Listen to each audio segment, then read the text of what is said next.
Hi, good day to everyone. My name is Muhammad Nur Hafizi bin Nur Hadi. I'm from TESLB. So today I'm going to present task 1 for coursework GLEA 1052. I will try to decode the visual information from the visual art and construct a story based on decoded information. We will do a breakthrough on the most controversial yet most analysed painting in the history of the Western art. I'm choosing this painting because of the uniqueness and the ambiguous relationship between the viewer and the painting that the painter introduced to the world of arts. This painting has a very deep meaning behind it, and that's why I want to share it with you guys. But before we start, I will tell you a flow of our journey today. First, I will start with the background of the painter. Then we will moving on with the history of the painting, and next we will do the analysis of the painting. At this stage, we will do a breakdown on the painting to know the magic and illusion in this painting, and lastly we will do the summary for the analysis that we have done today.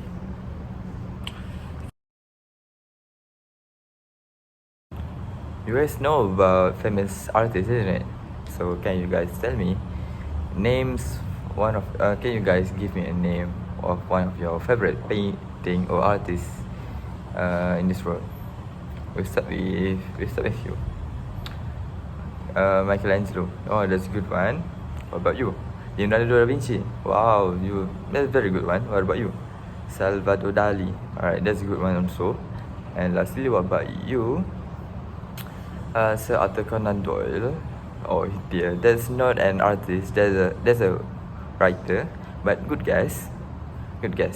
So okay, most of you guys know about famous artists, but I don't think you guys know about this name.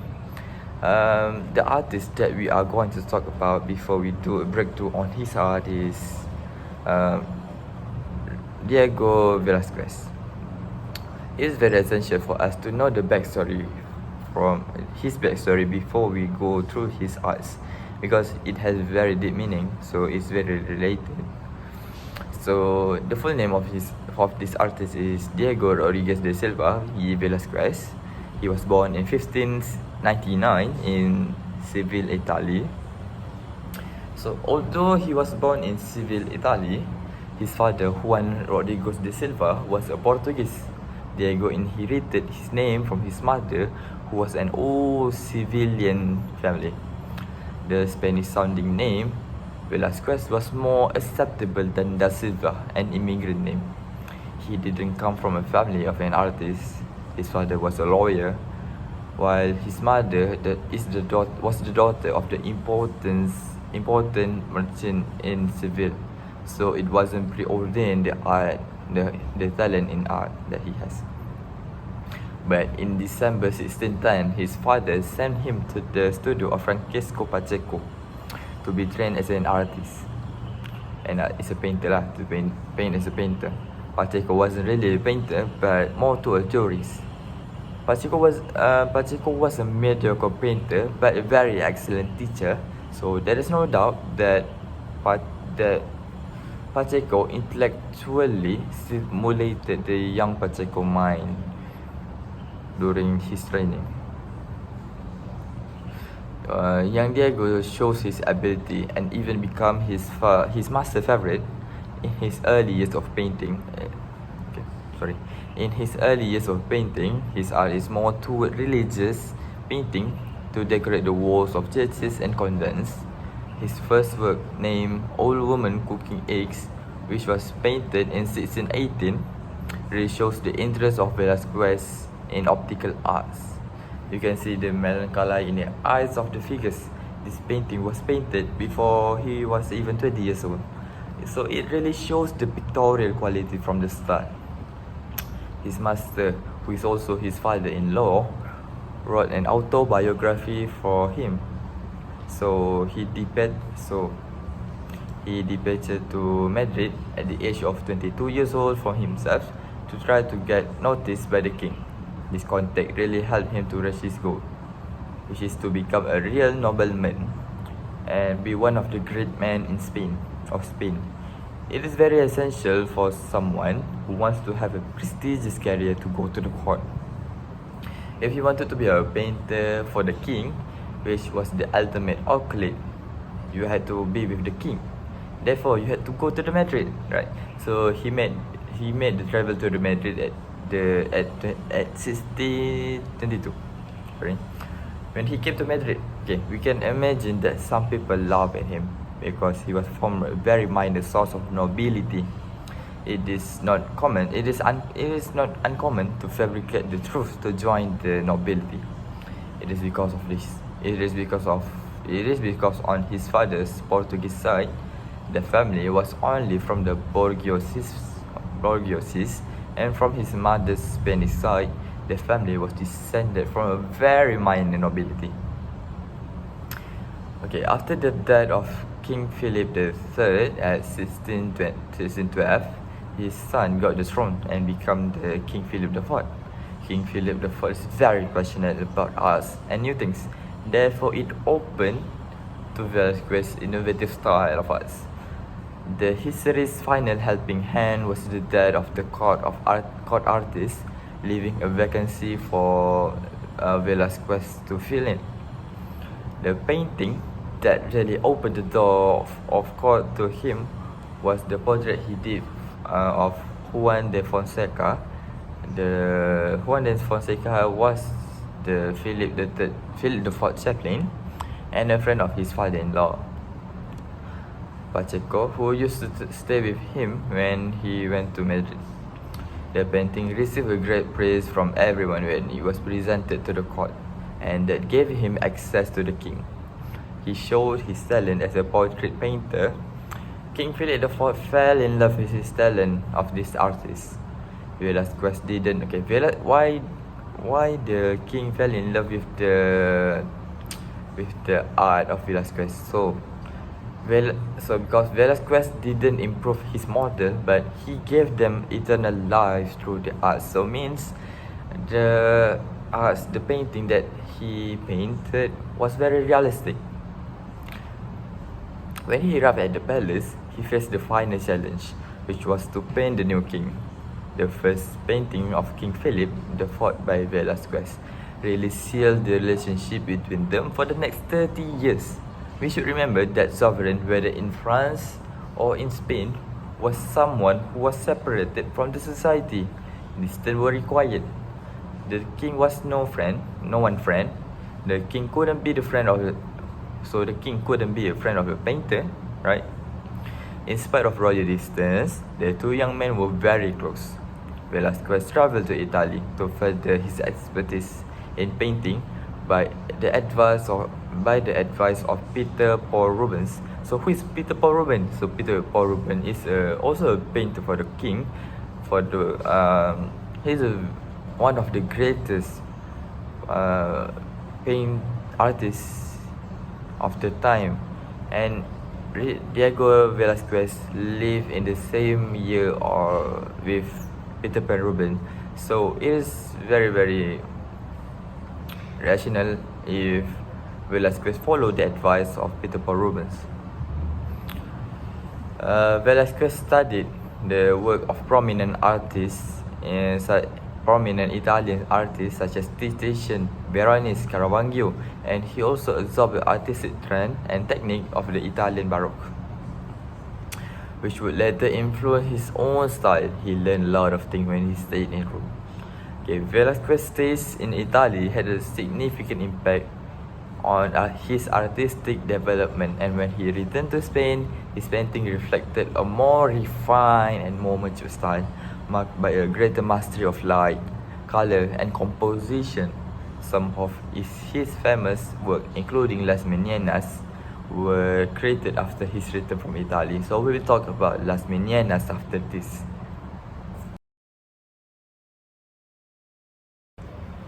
Alright, so this is the painting. So we have arrived to the main event for our journey today. So I will show you guys the Las Meninas, the painting of Las Meninas by Diego Velázquez that was painted on 1656. So here. So this is the painting.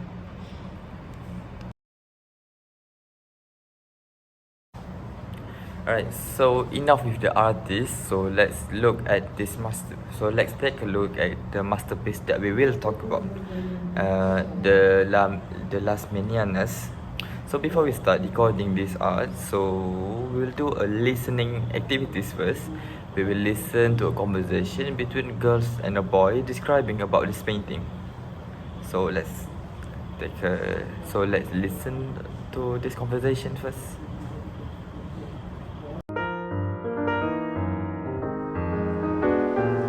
We're in the Prado in Madrid, and we're looking at the great canvas by Velázquez, Las Meninas. Did you mean great in terms of size? Because it is a very large painting. Actually, it's a painting with a very large painting inside it. That's the same size as the painting it is. In fact, some art historians have suggested that the painting that Velázquez, because notice there is a self-portrait of Velázquez in the act of painting, is in fact painting the painting that we're looking at.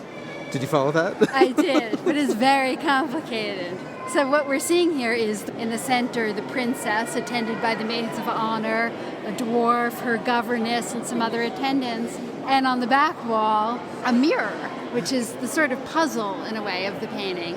We know it's a mirror because, unlike the canvases on the back wall, this is a much more reflective surface. We can see the beveled edge of the glass, and of course, in that frame, we see a reflection of the King and Queen of Spain, Philip IV, and his wife. And some art historians have suggested that we must be them looking into the mirror and seeing our own reflection. Others have suggested that, in fact, the mirror is reflecting the image that's being depicted on the canvas by Velázquez. And then even other art historians have suggested, yes, the mirror is reflecting what's on the canvas, but the king and queen are still standing before us, which is why the princess is looking out at us. And even the dog is, in a sense, taking notice. And why there's sort of just general attention being very much focused on where we are in front of the painting. Perhaps we're in the space of the king and queen, and this painting was meant for the study of the king, who would have been the person looking at it. So it's very much meant for his gaze. That issue of looking, of gaze, is, I think, for me, really one of the central keys to this painting.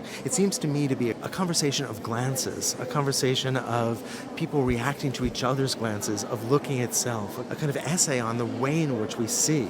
To me, it's more of paying attention. I think that's exactly right, and that would make sense. This is the King and Queen of Spain, one of the most powerful countries on the face of the earth at this moment. Yeah, you'd have to pay attention to them if they walked in the room. You would ignore them at your own peril. Yes. Exactly. And we can certainly see the artist Velázquez, who is first painter to the king, looking out to the royal couple. He would have had, of course, the best job that an artist could have in Spain at this moment. I'm interested, though, in the sort of sense of naturalism, the sense of spontaneity, the sense of informality, which is so unexpected in a royal portrait. That's the amazing thing about this painting, I think, is that makes it so hard to say what it is and makes it so compelling, is that it's not a portrait, because we know what portraits look like. They're on the walls all around us, and they're very formal portraits of the royal family, kind of posing and looking powerful, and that's not what this is. So there's a kind of informality, like a genre painting, like we're looking at something like day in the life of the painter's studio, but that's not what it is either, because it's also a portrait. So it sort of straddles this weird line of being both those things. It's like an intimate portrait. It's a portrait that gives you a kind of access to, in a sense, the real moment, the real life within this palace. In fact, some art historians have suggested that the painting is in part a way for the artist to promote himself and to show his importance and, in a sense, his value to the court. The idea that as a painter, he's not just a craftsman, but an intellectual. So here's the irony. If Velázquez is, in a sense, trying to support this notion of the artist is intellectual, and not the craftsman, not the man who works with his hands. The painting is a bravura example of painting. We can never get away from the fact that this is fantastic painting because although there's a tremendous sense of naturalism amongst these figures, the painting is also nothing but a series of strokes of paint. And I think that's most vividly witnessed in the sleeves of La Infanta, of her attendants, or especially that like lightning bolt of a stroke of white that goes down the artist's own sleeve and actually leads our eye to the palette. And here's the sort of most wonderful conundrum. The palette is a representation in space of the raw paint, which is of course the very stuff that the artist is using to create the depiction of the thing that it is. What I find so interesting, though, also, is that there's a time when the reverse happens. Look at the way that his hand holds the paintbrush. That is raw paint that almost dissolves. It almost refuses to be fingers and a hand, so that he's, in a sense, playing on that edge. I can make very loose strokes of the brush feel clarified and come together and feel like cloth in motion, right? Reflective light, taffeta, what have you.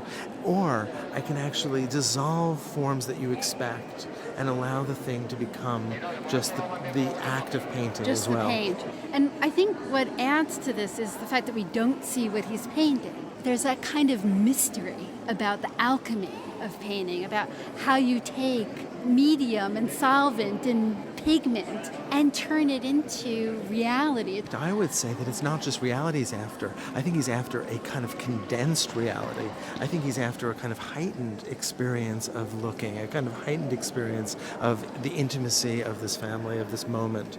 And I think that he's doing something that's actually quite poetic and quite philosophical.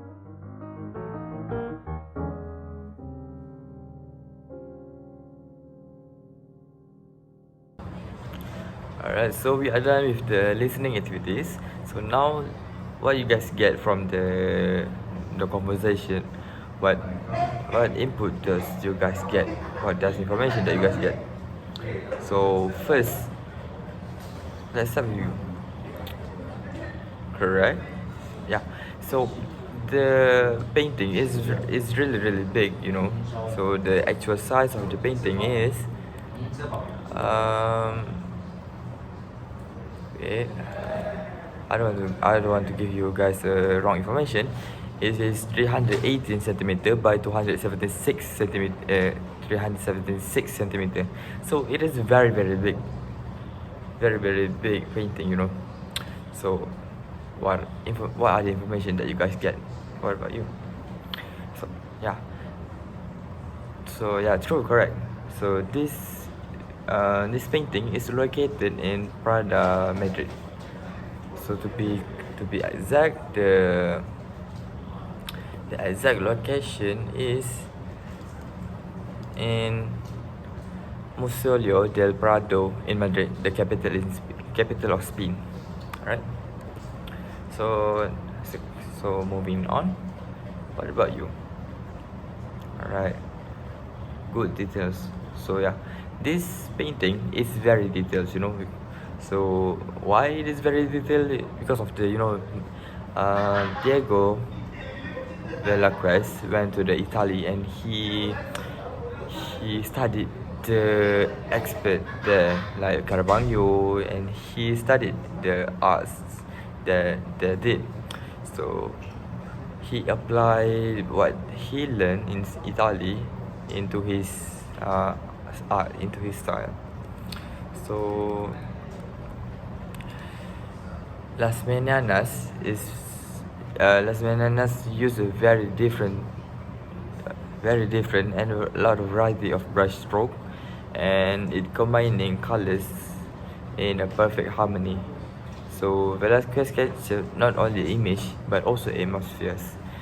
His lifelike and the vivid painting were unparalleled among his peers and would go on to inspire countless future artists across Europe. So that's what we got from the conversation and from the listening activities. So now let's moving on. Alright, so we have arrived at our most exciting part of our journey today. So we are going to decode this painting. So first of all, we will take a look at the color. So the color of this painting is very dark, very gloomy at the back. So it is style, maybe this is a signature style for the Diego Velasquez. He learned this type of style when he went to the Italy on his first and second trips. He observed the arts and the masterpiece by the Italian painter like Caravaggio and Michelangelo back then, and he applied what he learned into his own arts, into his own style. So this is what we got, the painting that has a very much depth and details. So let's move on with the settings. The majestic setting of Las Meninas, it offers us a windows into the opulent Spanish court of Spanish royal court of the 17th century. So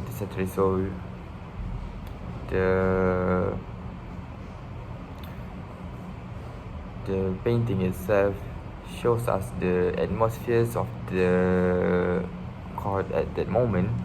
So it is like a snapshot of a court at that time, that years on the 17th century. At its heart, we find the Infanta Margarita. We'll talk about this later. She's a young princess surrounded by her devoted entourage. So, Infanta Margarita, she is the only surviving child from the second marriage of King Philip IV and Queen Mariana. So she is in the middle of the painting. She is the heart of the painting.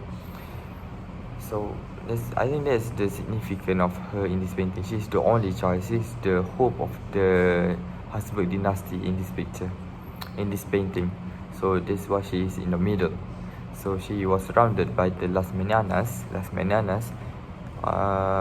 or if you translate it in English, it means woman in waiting. So Las Meninas means woman in waiting.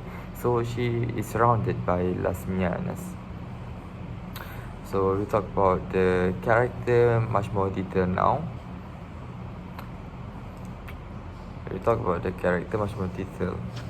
So we already talk about the woman and the girls in the middle. Her name is Margaret Infanta Teresa. She was surrounded by her entourage, her Las Meninas.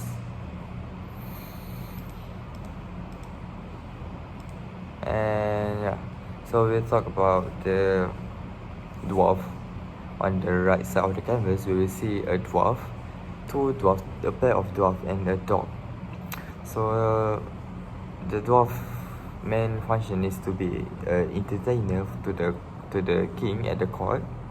Behind that, we can see a chaplain. Her name is Donna Marcela de Ula. She is a princess chaperone. She stands right beside the dwarf with her mysterious figures, maybe a bodyguard, we're not quite sure. So on the very back of the painting, we can see a mysterious figure.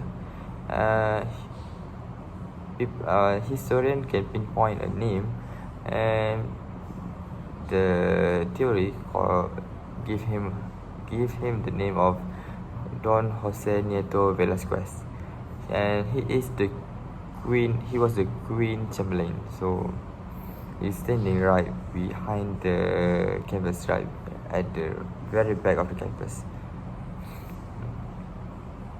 On the left side, we can see a painting reflected two figures, Queen Mariana and King Philip IV.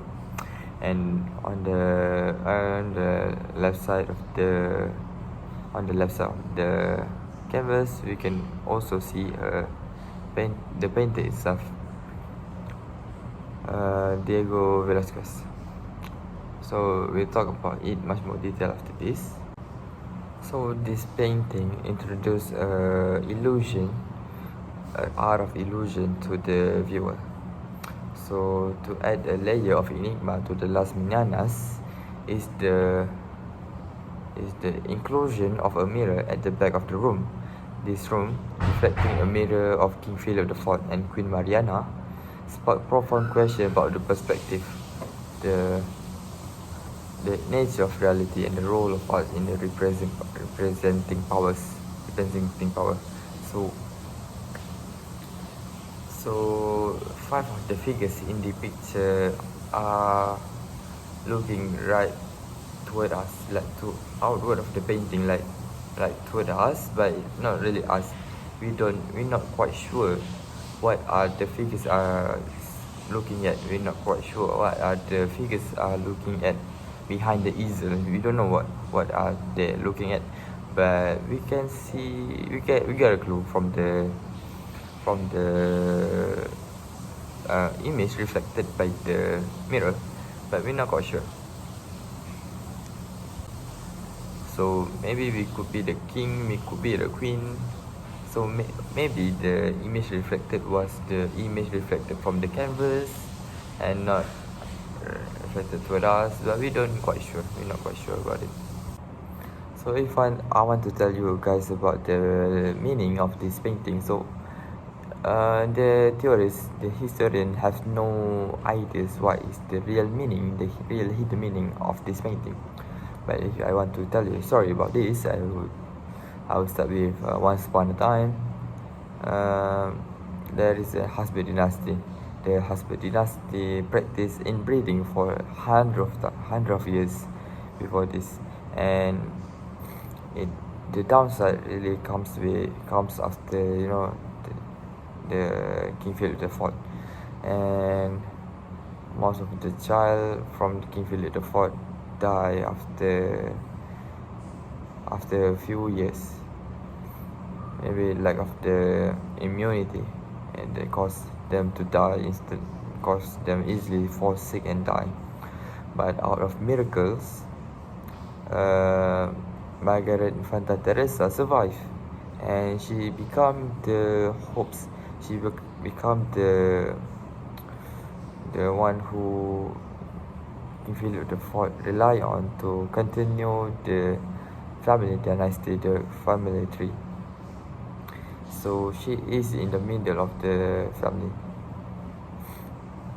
She is the middle of the attraction. She is the hopes for the family. So when they want to draw a portrait picture of the family, she doesn't want to be inside the picture, and that's why we could see the Las Meninas, the maids beside her, try to consult her to be with their family, try to give her drinks, to go to her parents, to join the family portrait that was drawn by Diego Velázquez. Diego Velázquez was the only one who could depict the kings.